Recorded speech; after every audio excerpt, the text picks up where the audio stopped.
Tonight's a game that just goes along with a bunch of the ones we've had this season. This group plays their hearts out, and that's something that I really appreciate, that they give me that kind of effort. We played zone tonight for 40 minutes. We've not done that much in my career here. We worked on it for 2 days, and I thought we executed it perfect. To hold a team of the caliber of Fresno State to 49 points, I thought we did our job defensively. Once again, offensively is where we're having our struggles. And when you look at the end of this basketball game, I thought Fresno's seniors really stepped up, made some big shots down the stretch. And we're lacking in seniors. We have Markel that's playing her heart out, plays for 38, 39 minutes every night. She's the focus defensively for everyone. And so we have to just continue to keep working at things. I thought a big stretch was when we were up about 5 points and we had 3 open threes. And we came up empty-handed on all 3 of them. And I thought that was big, just to be able to give us that cushion. But I also understand that Fresno had 13 blocks tonight, had 10 in the first half, and that can kind of get unnerving to a team where they're starting to look around to who's coming to block my shot rather than focused in on shooting the basketball. I thought Natalie Baker was big tonight. She played very well. Got the ball. We got the ball inside to her. She was able to score and really kept us in the game. And then I thought defensive rebounding was a big key for us. We limited them to 3 offensive rebounds in the first half, 2 in the second half. But in the end, 42 points is just not enough to be able to get victories. Joe, was that the plan to try to keep it a low-scoring game, or did that just kind of how it happened? Well, I think that's how it happens with both teams playing zone. When you play zone, everybody gets a little more methodical.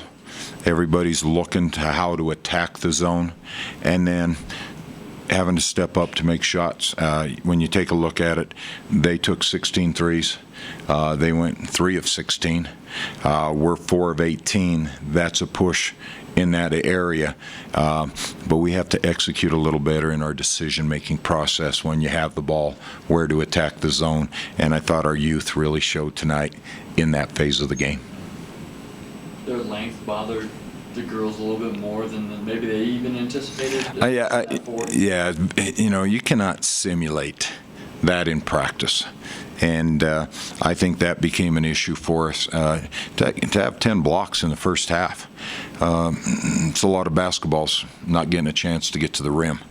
And then everyone starts looking around or starts changing their shot, and that makes it difficult. And so I thought that was a big part of the game. But once again, we're right there with a possession with 2 minutes to go. And we just have to execute a little better with what we're trying to do. I guess how concerned are you that, you know, you these last 4 games, you've been right there, and yet you haven't been able to win any of them? Do you worry about this starting to wear on the team a little bit, maybe? I think frustration sets in for everybody, specifically at the moment. Mm-hmm. And then an hour, 2 hours later, everybody starts thinking about what they got accomplished. For coaches, it stays with us a little longer than it does with players. But we'll get back at it tomorrow again and go back to work. And I think that's one of the best things probably for players nowadays is it doesn't stay with them very long. And you have to look at the positives. And the positive is we're finding a way to stay in games. Now, I know somebody flips it around to say, well, the negative is winning those games. I got to believe that we're getting better. I know, once again, we talk about that as a coach, you're judged on results. But as a team, what you judge you on is the progress you're making. And we're making progress. And as long as we're in basketball games, I'll still take my chances down the end of what's going to happen. I get worried if we were getting beat by 20 to 30 points. Then we have some real issues. But right now, this is a team that keeps competing, and I like that aspect of them. Not many teams have held Markel to 6 points in a game. Was it just their physical play on her? Looked like they sent a number of players on her. The biggest part that becomes is the zone defense. It's long. All of a sudden now you have to be able to get into seams. You have to knock down shots from the perimeter. You have to be able to attack at the right times on the inside, and that's all a learning process for us. And as well as I think we're starting to rely on Markel too heavily, because even if you notice towards the end of the game, anybody that had the basketball was looking for number 10, and Fresno's looking for number 10. And what we talk about is that we have to help Markel out. We can't just always keep looking to Markel and asking her to step up time and time again.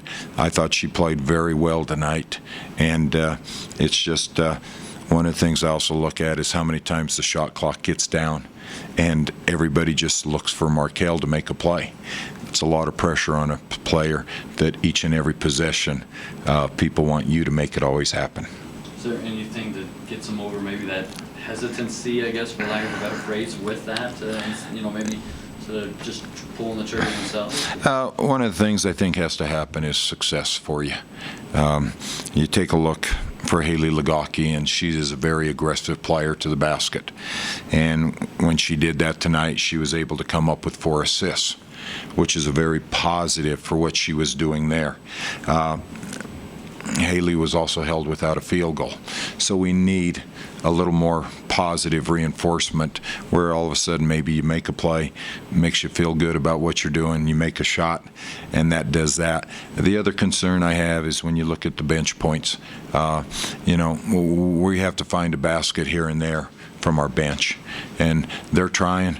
And I know they're trying and they're competing, and it's just a very difficult situation. I've always thought coming off the bench is very difficult. You may only have 4 or 5 minutes to make something happen. And they came out, did very well tonight. I just want better things to happen for this whole group, and maybe getting a basket. It doesn't get any easier when we go down to Fort Collins and play another undefeated team. So if we can get down to the last 4 minutes, I'll be happy again and see where it falls.